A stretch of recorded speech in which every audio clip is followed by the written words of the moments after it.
Hello everyone, welcome back. In today's video we will explore a visitor register in Excel.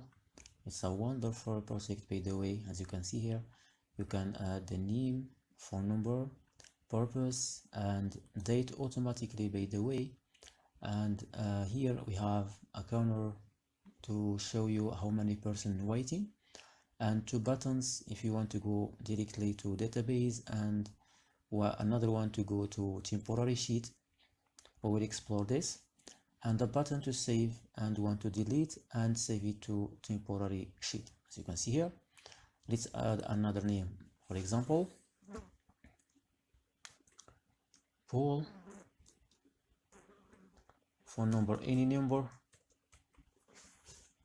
So for purpose confirmation, it's just an example.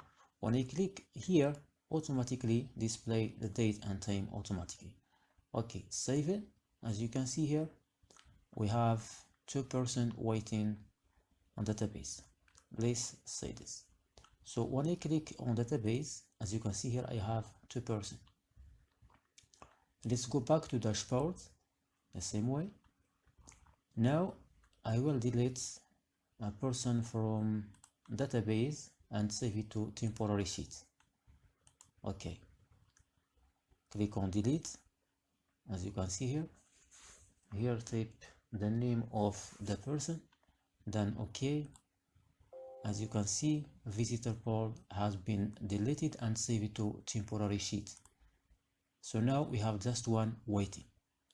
When I go back to temporary sheet, as you can see here, I have the Paul deleted from database and save it to temporary sheet. And we have 2 buttons. If you want to go to dashboard directly, don't click on the name of the sheet. As you can see, okay, let's try another one. David, purpose,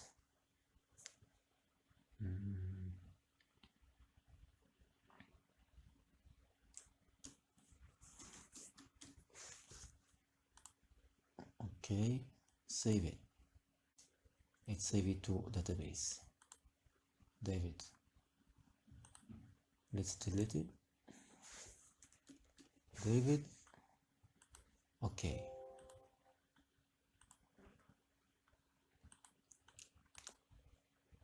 Okay, if you like this video and if you are interested to this project, like this video and write in the comments interested, then I will share this file with you. Thank you for watching. See you in the next video.